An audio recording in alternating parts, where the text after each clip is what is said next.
Parang narating ko na to.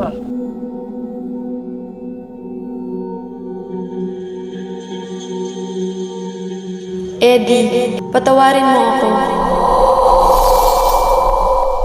Hindi ka makakatakas. Panaginip lang yan, Eddie. Mawawala din yan mamaya.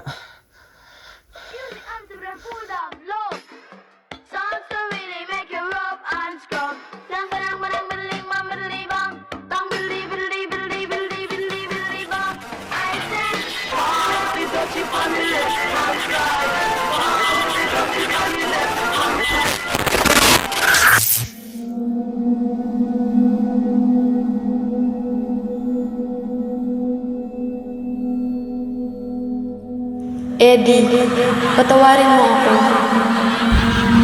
Ano bang gusto niya sa akin? Wala siyang kasalanan. Hindi siya kasama dito.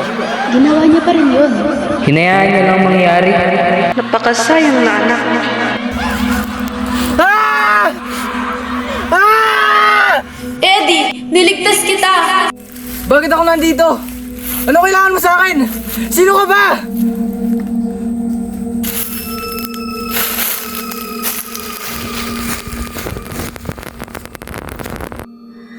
Hindi ka makakatakas. Kailangan mong harapin. Harapin na alin! Eddie, hindi ka makakatakas. Sagutin mo ako! Panaginip na naman. Parang hindi na matapos-tapos ito.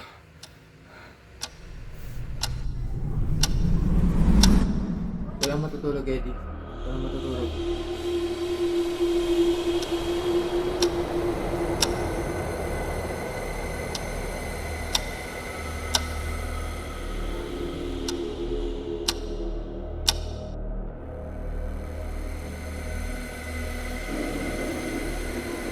Papahinga lang.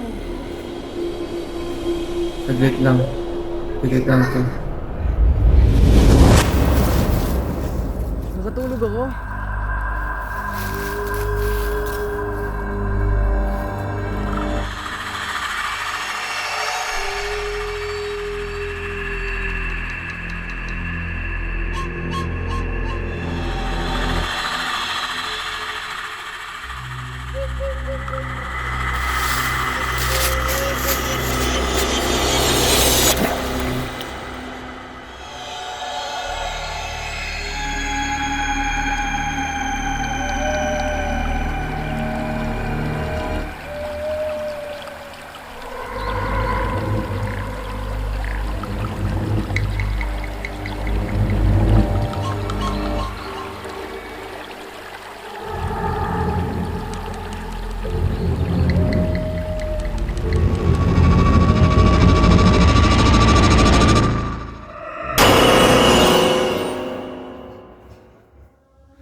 Ano po nangyayari sa akin?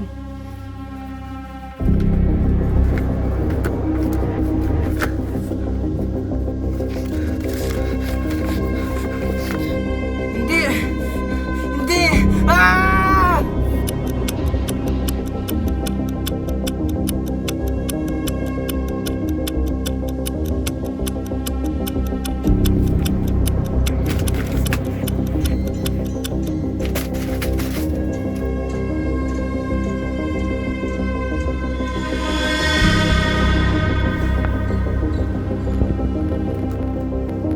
Ba't ayaw mandar?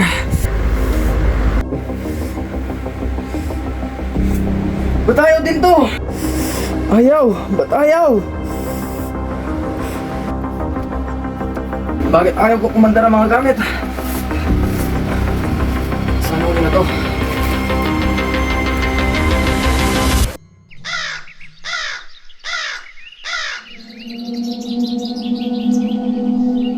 Wala ko nang kailangan dito. Hindi ko lang kaya tanggapin. Pero... Ay!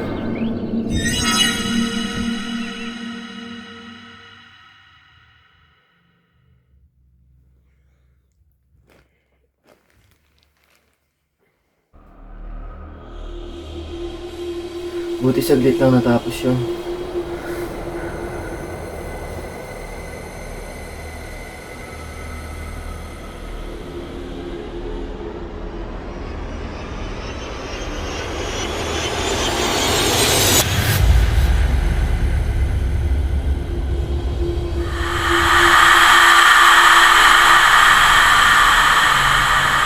Eddie, hindi mo matatapos. Silang yung lab.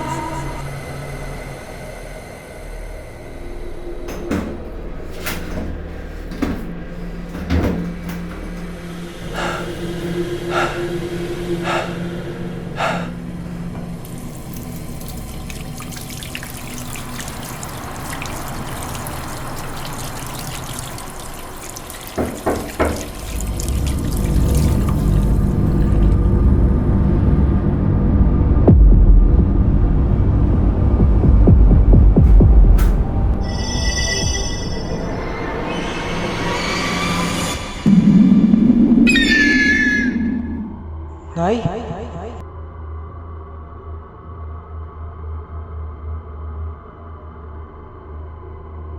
Eddie, patawarin mo ako. Patawarin mo ang ating pamilya. Patawarin mo ang mga pagkukulang namin. Kailangan mo kaming patawarin. Ligtas ka namin, anak. Papalit ang aming buhay. At hanggang ngayon, binabalik-balikan ka nila. Iligtas mo ang sarili mo, Eddie. Tumakbo ka. Humingi ka ng tulong. Hanapin mo si Michael, ang nawawala kong kapatid. Wala kayong kasalanan, Nay. Anak, tumakbo ka.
Eddie, tara sumama ka sa akin. Sino ka? Paano mo nalaman ang pangalan ko?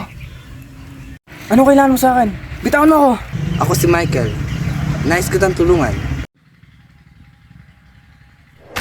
Hanapin mo si Michael, ang nawawala kong kapatid.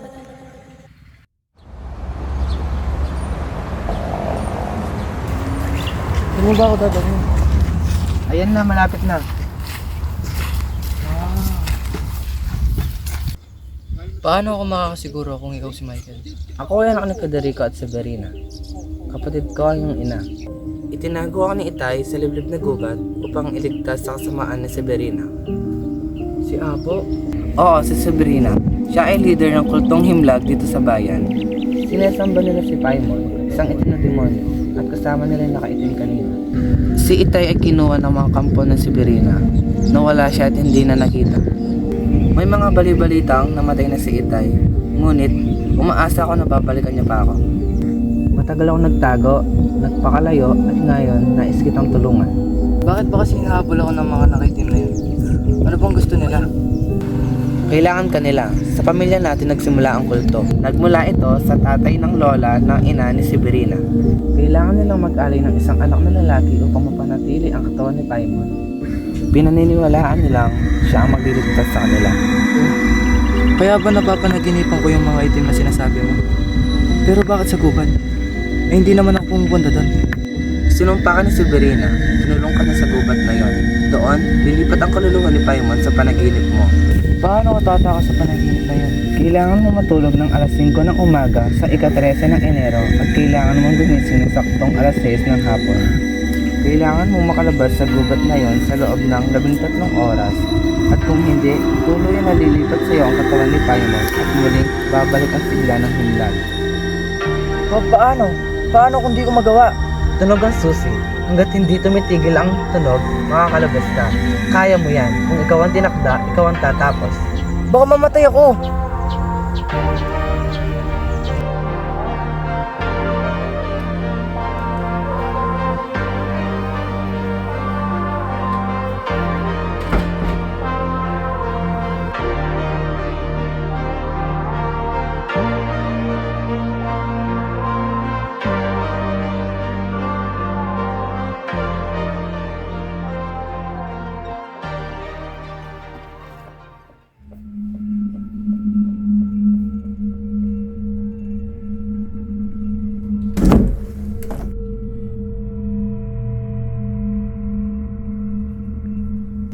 Gawin mo ang makakaya mo. Kailangan mo makalabas sa saktong oras. Ligtas mo ang sarili mo.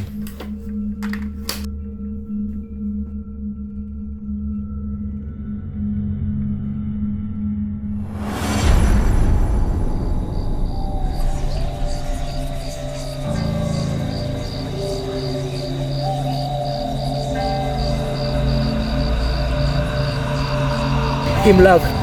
Himlag. Sa dugo ng aming angkan, ibabalik namin ang presensya mo. Go! Sa katahimikan ng gubat, sa paglimot ng kaluluwa, bumaba ka. Paimon!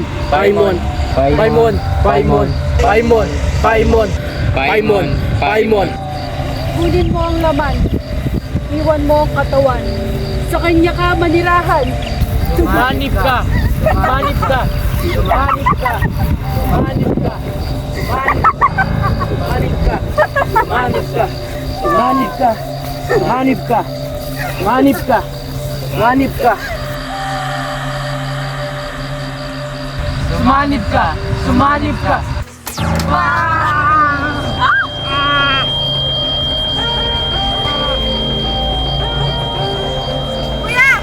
Tulungan mo ako. Charlie! Tara! Kailangan mo makalabas dito!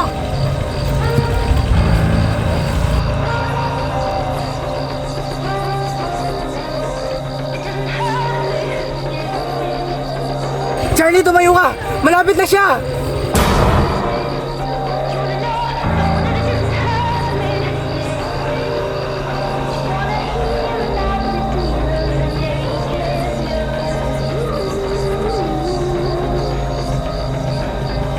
Sumunod kayo, tuturo ko daan palabas. Dito ang daan. Dito muna tayo magtago. Ako si Federico. Mga po, tutulungan ko kayo makalabas. Kasalanan mo lahat. Ito, Federico. Ikaw ang sumira sa pamilya niyo. Ikaw ang pumatay sa asawa mo. Ikaw ang pumatay sa anak mo na si Annie.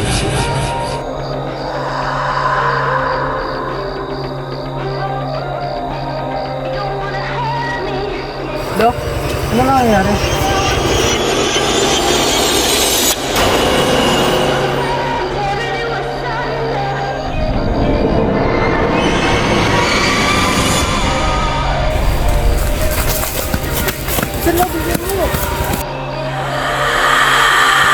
Charlie, huwag kang maniwala kay Eddie.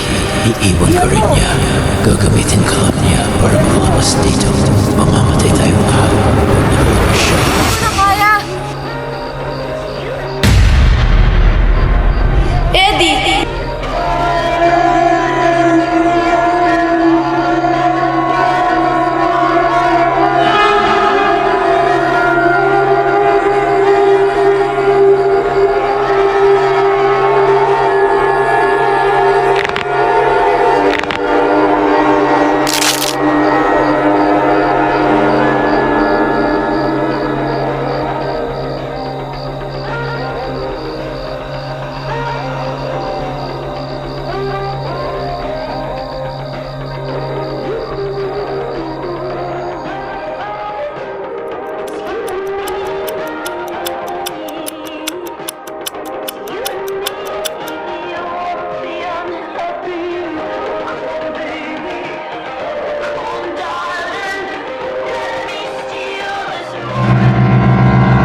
Padre. Ano nangyari sa kanya?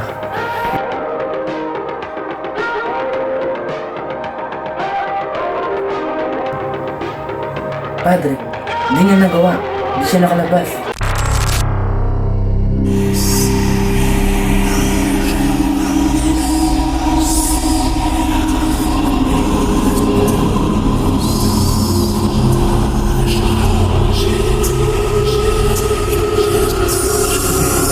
Tapos na ba ang umpisan? Padre Gabriel, Tinuluwa na ba ang lahat ng dumi sa harap mo, Gabriel? Kung natatakot siyang malaman mo na sa dilim mas masarap sampahin ang kamatayan kaysa sa iyong Diyos. huwag mo siyang pansinin. Panirahin natin si Eddie. Walang dami ng dasal ang makakaligtas kay Eddie. Papasukan mo ako, Michael. Alam mo kung ano ang gusto ko. Mahal ng Ama ng Anak ng Espiritu Santo. Ama namin sumasalangit ka sa May say ba talaga ang pagpupisa sa Diyos mo? sa amin ang kaharian mo. May say ba talaga? Para lang sa langit. Bigyan mo kami may araw-araw. Di ba dapat sa kanya ka ng umpisan?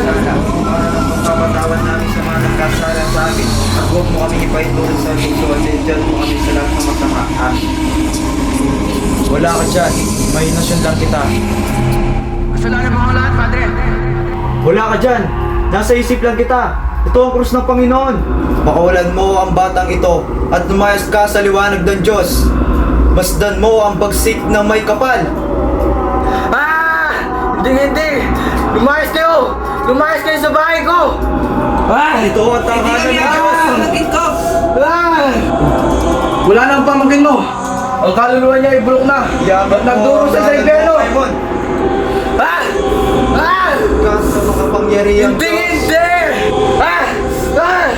Hindi mo ako makukuha, Gabriel! Pupuno harap sa sa pinagpala sa lahat ng babae. Alari ng anak ni Jesus. Santa Maria, panalangin mo ngayon at kung Panginoon. Amen. Ako ay isang hari at kayo ay nasa ilalim ng aking kapangyarihan! At dito kayo mananatili. Sinumpa magpakailanman. Satanas. Ako si Paimon, ang hari ng impyerno! At dinuutos ko sa inyo! Upos sa lahat ng iyong ay Espiritu. Sa bawat mani. Labanan ang kanilang mga atake at itaboy sa patungo sa kailalim na dusa. Falling cold and make a deal with God, and I get him to swap our places. We're running up that road, we're running up that hill. See you falling cold.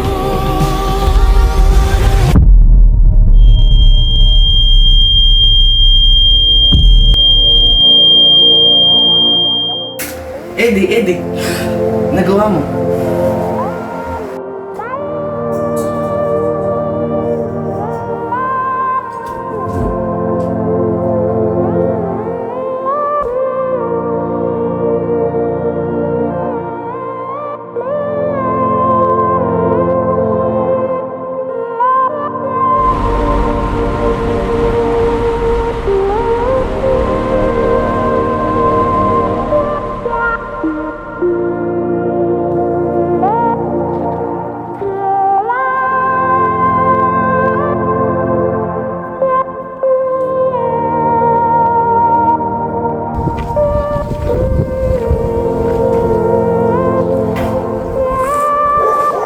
Ito na ba yung bagong tita mo?